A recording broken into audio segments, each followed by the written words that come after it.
Hello everybody, and thank you for sharing your time with me. I'm sending this message through various different channels to reach my dear Russian friends and the Russian soldiers serving in Ukraine. I'm speaking to you today because there are things that are going on in the world that are being kept from you, terrible things that you should know about. But before I talk about the harsh realities, let me just tell you about the Russian who became my hero. In 1961, when I was 14 years old, a very good friend of mine invited me to come to Vienna and to watch the World Weightlifting Championships.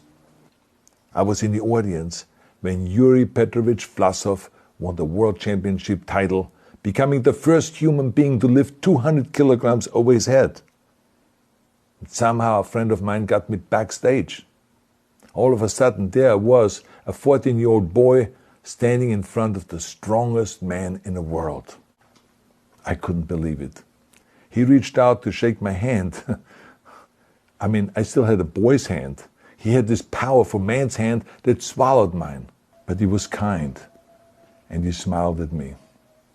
I will never forget that day. Never. I went home and I put his photo above my bed to inspire me when I started lifting weights. My father told me to take down that picture and to find a German or an Austrian hero.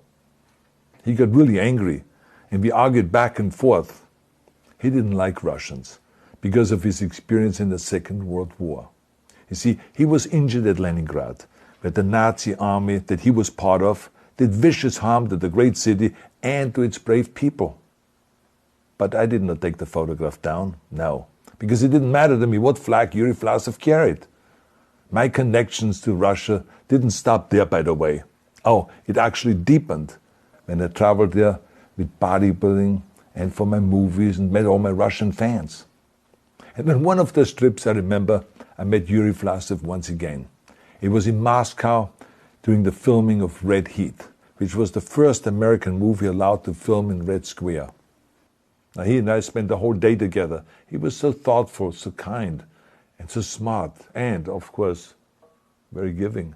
He gave me this beautiful blue coffee cup. And ever since then, I've been drinking my coffee out of every morning.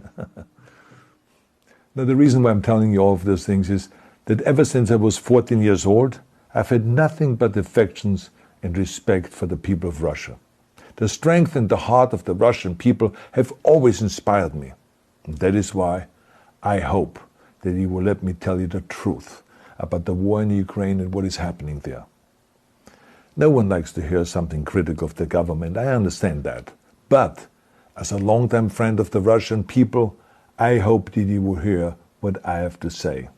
And may I remind you that I speak with the same heartfelt concern as I spoke to the American people when there was an attempted insurrection on January 6th last year, when a wild crowd was storming the US Capitol, trying to overthrow our government. You see, there are moments like this that are so wrong, and then we have to speak up. And this is exactly the same with your government. I know that your government has told you that this is a war to denazify Ukraine. Denazify Ukraine? This is not true. Ukraine is a country with a Jewish president, I might add, whose father's 3 brothers were all murdered by the Nazis. You see, Ukraine did not start this war. Neither did nationalists or Nazis. Those in power in the Kremlin started this war. This is not the Russian people's war. No. As a matter of fact, let me tell you, what you should know is that 141 nations at the UN voted that Russia was the aggressor and called for it to remove its troops immediately. Only 4 countries in the entire world voted with Russia. That is a fact. See, the world has turned against Russia because of its actions in Ukraine. Whole city blocks have been flattened by Russian artillery and bombs, including a children's hospital and a maternity hospital. 3 million Ukrainian refugees, mainly women, children, and elderly, fled their country, and many more are trying to seek to get out. It is a humanitarian crisis. Because of its brutality, Russia is now isolated from the society of nations. You're also not being told the truth about the consequences of this war on Russia itself. I regret to tell you that thousands of Russian soldiers that have been killed. They have been caught between Ukrainians fighting for their homeland and the Russian leadership fighting for conquest. Massive amounts of Russian equipment have been destroyed or abandoned. The destruction that Russian bombs are raining down upon innocent civilians has so outraged the world that the strongest global economic sanctions ever taken have been imposed on your country. Those who don't deserve it on both sides of the war will suffer. The Russian government has lied not only to the citizens, but to its soldiers. Some of the soldiers were told they were going to fight Nazis. Some were told that the Ukrainian people would greet them like heroes, and some were told that they were simply going on exercise. They didn't even know that they were going into war. And some were told that they were there to protect ethnic Russians in Ukraine. None of this is true. The fact is that Russian soldiers have faced fierce resistance from the Ukrainians who want to protect their families and their country. When I see babies being pulled out of ruins, I think that I'm watching a documentary about the horrors of the Second World War, not the news of the day. Now let me tell you, when my father arrived in Leningrad, he was all pumped up on the lies of his government. And when he left Leningrad, he was broken, physically and mentally.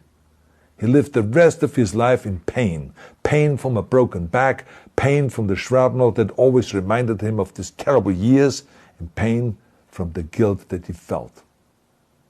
To the Russian soldiers listening to this broadcast, you already know much of the truth that I've been speaking. You have seen it with your own eyes. I don't want you to be broken like my father. This is not the war to defend Russia that your grandfathers or your great-grandfathers fought. This is an illegal war. Your lives, your limbs, your futures are being sacrificed for a senseless war condemned by the entire world. Now, to those in power in the Kremlin, let me just ask you, why would you sacrifice those young men for your own ambitions? To the soldiers who are listening to this, remember that 11 million Russians have family connections to Ukraine.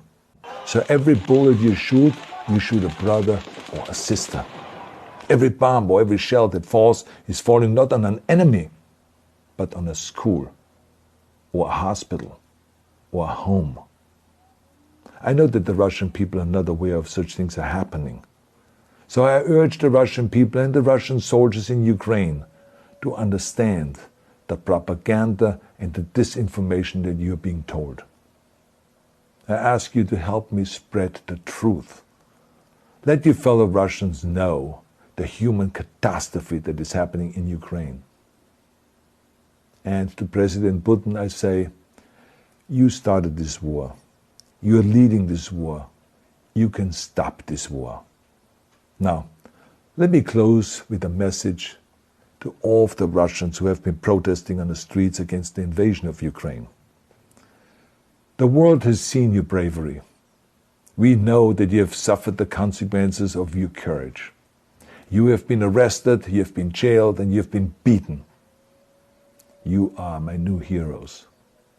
You have the strength of Yuri Petrovich Vlasov. You have the true heart of Russia. My dear Russian friends, may God bless you all.